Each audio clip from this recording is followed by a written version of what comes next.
Terima kasih Anda masih bersama kami. Bagi Anda yang baru saja bergabung, kami hadirkan kembali 3 berita utama hari ini. Melaju ugal-ugalan, sebuah mobil menabrak mobil lainnya dan pesepeda di Jalan Ahmad Yani, Bandung. Batal mogok produksi, perajin tahu tempe di Kota Cimahi naikkan harga dan perkecil ukuran tahu tempe yang mereka jual. Acungkan celurit, 3 orang remaja ditembak seorang anggota BRIMOB di Kota Bogor.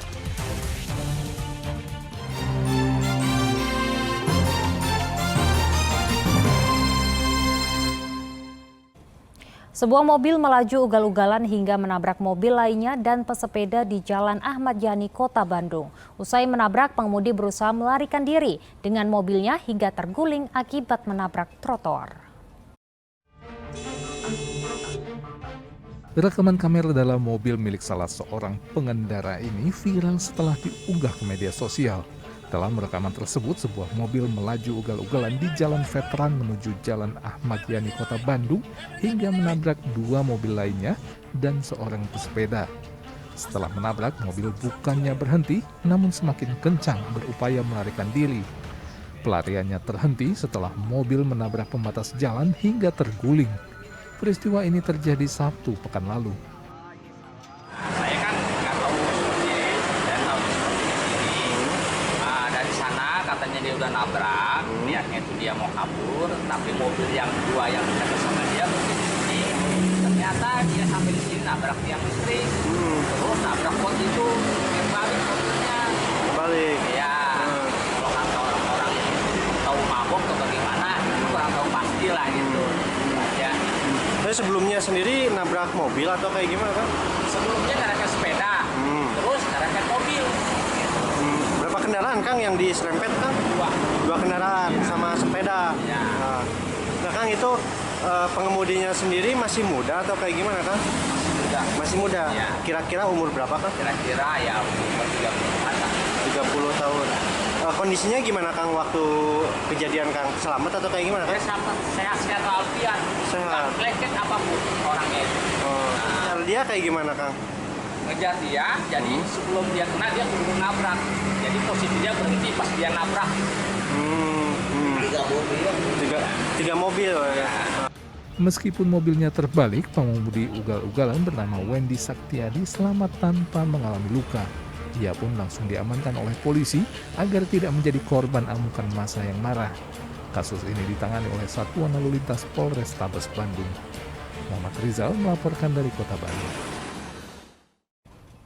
Warga Desa Bojongkoneng, Kecamatan Babakan, Madang, Kabupaten Bogor kembali memulai hidup mereka setelah pergerakan tanah yang menghancurkan rumah, jalan, dan jembatan desa.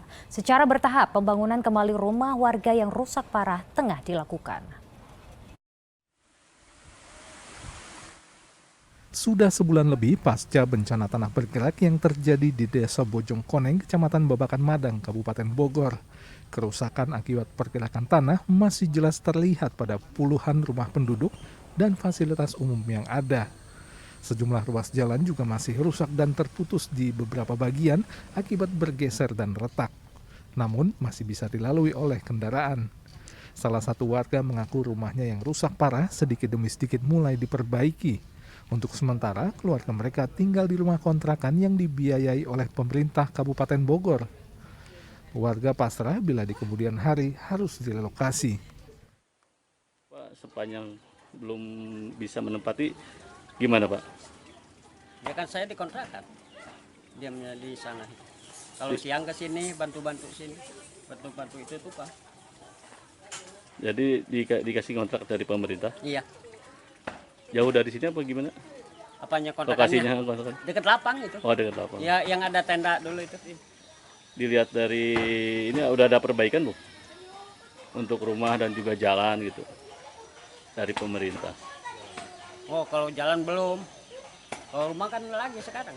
Hanya kalau Bapak direlokasi ke tempat lain gimana? Mau nggak? Siap. Mau Siap aja. saya, iya. Meski jauh dari tempat ini. Iya, yang penting tempatnya aman. Mulai kembali normalnya kegiatan warga menumbuhkan semangat baru. Namun warga ingin agar akses jalan dan jembatan yang rusak akibat pergerakan tanah bisa diperbaiki. Untuk saat ini, alhamdulillah untuk pembangunan rumah udah mulai berjalan. Untuk yang rusak-rusak, untuk yang rusak parah udah mulai. Material-material udah pada masuk. Untuk aktivitas? Aktivitas udah seperti biasa. Sekarang jalannya tanahnya udah nggak bergeser lagi. Udah agak Tapi mendingan lah. kalau pergeseran itu masih kerasa nggak sampai saat ini? Kalau pergeseran, kalau di wilayah sebelah RW 9 masih ada kemarin sedikit-sedikit lah. Tapi udah agak mending sekarang Pak. Udah nggak kayak pertama yang waktu itu.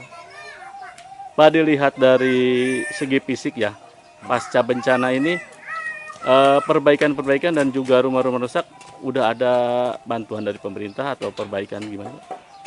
Kalau untuk rumah-rumah mah udah Pak. Udah berjalan, material-material udah pada masuk. Dan yang rusak parah udah pada dikerjain. Kalau untuk masalah jalan belum ada sih Pak. Cuman kemarin baru datang Hong doang itu dari PUPR katanya baru mau benerin jembatan. Sesekali pergerakan tanah masih dirasakan oleh warga, namun tidak separah yang sebelumnya terjadi. Rasa khawatir pun masih terasa saat hujan besar melanda kawasan ini. Berdasarkan data BPBD Kabupaten Bogor, ada 20 kepala keluarga yang terdampak pergerakan tanah dan 117 kakak dengan 589 jiwa terancam. Tidak hanya itu, fasilitas umum seperti jalan dan musola juga rusak. Asad Solihin melaporkan dari Kabupaten Bogor. Informasi lainnya untuk Anda, rencana mogok massal para perajin tahu dan tempe menyikapi kenaikan harga kedelai impor hari Senin batal dilakukan. Pedagang memilih menaikkan harga jual tahu dan tempe di pasar tradisional Kota Cimahi. Tak hanya harganya saja yang naik, ukuran tahu dan tempe pun semakin kecil. Sejumlah jonggo atau kios pedagang di Pasar Atas Baru Kota Cimahi Senin pagi masih menjual tahu dan tempe ke konsumen. Hal ini disebabkan rencana mogok massal yang tadinya akan dilakukan perajin tahu tempe di Jawa Barat untuk tidak berproduksi selama 2 hari ke depan batal. Awalnya rencana mogok massal perajin tahu dan tempe dilakukan sebagai protes terhadap tingginya harga kedelai impor. Meski batal mogok massal, mulai hari Senin harga jual tahu dan tempe mulai naik. Rata-rata kenaikan harga tahu dan tempe sekitar Rp500 hingga Rp1.000 per bungkus tergantung ukuran. Tidak hanya harga jual, sebagian besar ukuran tahu tempe yang dijual pun jadi lebih kecil. Tindakan mengecilkan ukuran tahu tempe dilakukan perajin dan penjual agar tidak merugi dan tetap bisa bertahan. 500. Untuk 500 naik untuk satu bungkus atau gimana? Iya, satu bungkus. Dari harga 5.000 jadi 5,5, dari 3.000 jadi 3,5. Kalau sama untuk tempe juga? Kalau tempe enggak, kalau tempe ukurannya paling dikecilin. Karena susah juga ya, timbang gitu paling. Bu, ini ada keluhan dari konsumen nggak Bu dengan kenaikan ini? Pasti ada. Karena gini, dinaikin tapi barang kecil-kecil juga. Jadi selain naik, barangnya kecil ya? Barang kecil. Naiknya harga tahu dan tempe dikeluhkan konsumen. Mereka harus menyiasati kenaikan harga dengan mengurangi jumlah pembelian. Karena saya penyuka tahu sama tempe ya, jadi lumayan. Jadi harus agak mengeluarkan uang lebih. Iya, tambahan ya. Biasanya kalau beli berapa Bu? Ya, Kalau beli berapa? paling dari 7.000 ya. Saat ini harga kedelai impor di tingkat distributor dijual hingga Rp13.000 per kilogram. Harga tersebut memberatkan perajin tahu dan tempe. Mereka berharap pemerintah turun tangan agar gejolak harga kedelai mereda. Muhammad Abbas melaporkan dari Kota Cimahi.